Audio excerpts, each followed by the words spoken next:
You may have noticed, especially on some of the channels of our YouTube friends that do RV walkthroughs, that destination trailers have really taken off over the past few years.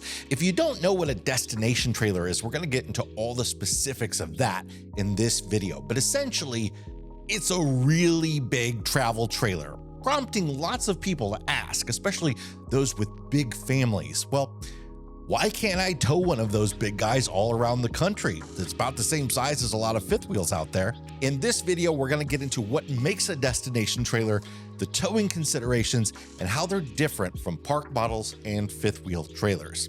This is RV Miles. All right, so what is a destination trailer?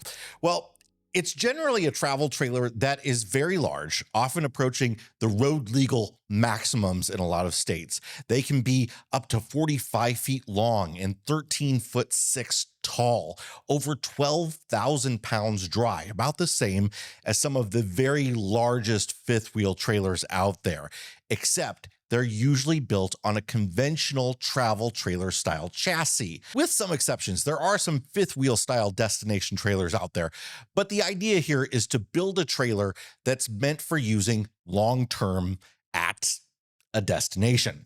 They're generally meant for people who either own or rent seasonal sites at RV parks or as a winter or summer home that stays in one place. A lot of people call them park models. Even some people in the industry call them park models, but they're actually not a park model trailer. You'll usually see park models as rentable cabins in RV parks, but some people do own and place their own park models on campsites that they lease or own as well. Park models are legally RVs. They're a way for parks to get cabins without actually having to deal with the residential building code, inspectors, permits, and all that jazz.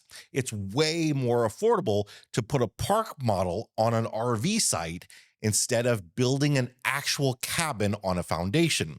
Park models have axles with wheels and a hitch, but they don't usually have RV toilets, holding tanks, or air conditioners. The sewer and water are directly plumbed at the campsite, and the air conditioning is usually a residential unit that's separately installed on the ground of the site, just like at a home. You can move a park model, but it's usually only done when somebody sells their seasonal site or a park closes, something like that. Transporting a park model home usually requires permits and an oversized load escort down the highway. All that stuff is where a destination trailer is a little bit different. Destination trailers are near the size of park models, but are still road legal without a permit. They're a lot more like a standard travel trailer in that they have holding tanks and air conditioners, and they have all the room and more of a lot of fifth wheels. But if they're the same size as a fifth wheel trailer and have all the amenities, why not get a fifth wheel?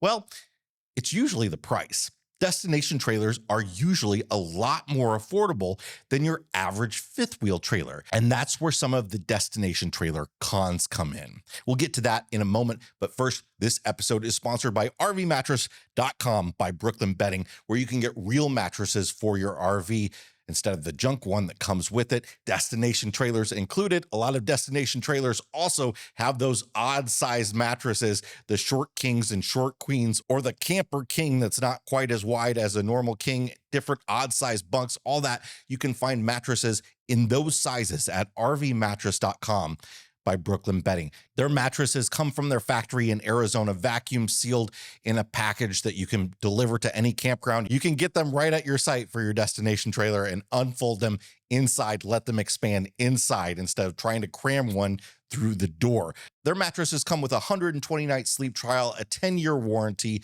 and they are just fantastic. We have them in both of our RVs and in our home because they are real mattresses from a real mattress company. Their upper level mattresses even have springs inside them as well. They're great, great, great mattresses. I cannot recommend them enough, even if they weren't a sponsor of the show. We recommend RVmattress.com by Brooklyn Bedding to anybody. You can get 25% off with the code RVMiles at RVmattress.com/RVMiles. That's 25% off at RVmattress.com/RVMiles with the code RVMiles at checkout. Okay, let's talk about some of the cons of a destination trailer. But I guess in order to talk about the cons, we need to look at a few more of the pros.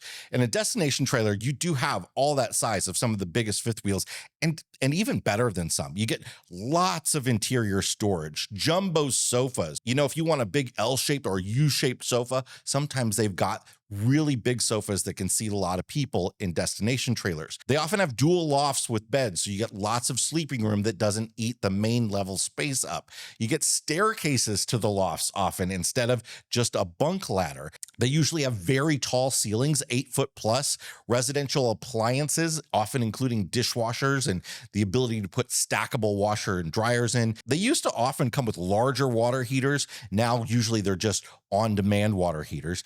They often have sliding glass doors. They have lots of windows often. Some of them have porches, which are really nice for sitting outside. And they're made so that you can build a deck up to them. A lot of people at their seasonal site will build a porch that's permanent, that sits there, that these destination trailers can pull right up against, and they usually don't put slides where you would want to have the deck. And you can move them a lot easier than a park model. Some municipalities may even require that RVs are moved and not permanently parked on a spot, or at least that they're able to be moved in a reasonable amount of time. And that's how they sort of separate the "this is not a permanent residence" thing from the building code. But again, why not get a similarly sized fifth wheel?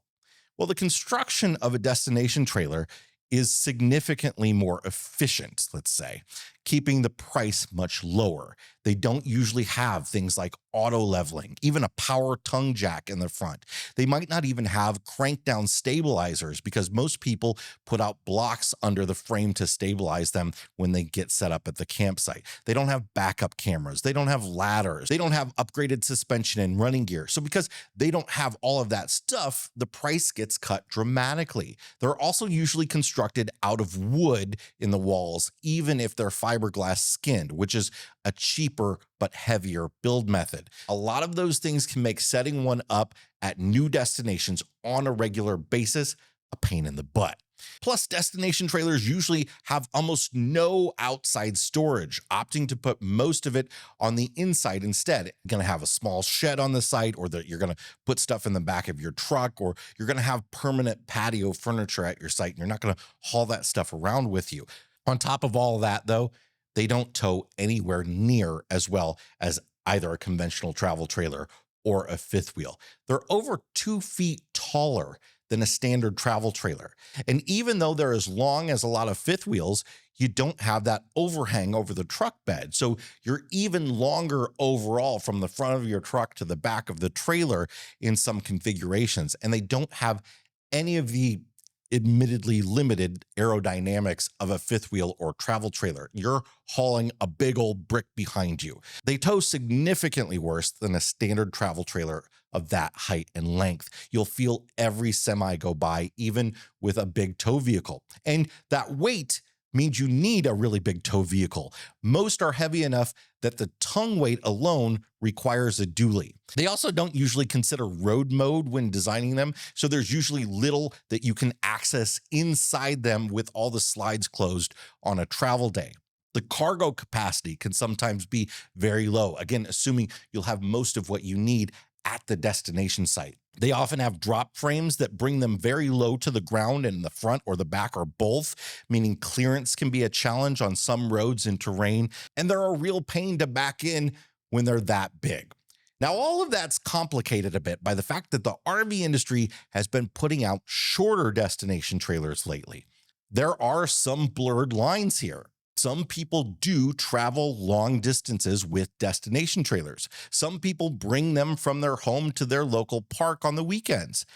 But that's not really what the market for them is. It's not that you can't do those things if you want, but it's harder. They're not really designed to best fit someone who wants to drive to all these different locations. They're more designed to best fit someone who wants to drive once or twice a year to and from their seasonal site, or someone that wants to park it there permanently. For someone that maybe wants to do different stationary destinations each winter, but you're staying in the same spot. Basically, any situation where you're not moving that often. You might not even own the tow vehicle to move it. Why would you if you're not going to tow it often? You can have a dealer deliver one, or you can pay someone to move it from your seasonal site to storage each year. Some campgrounds even do that for you.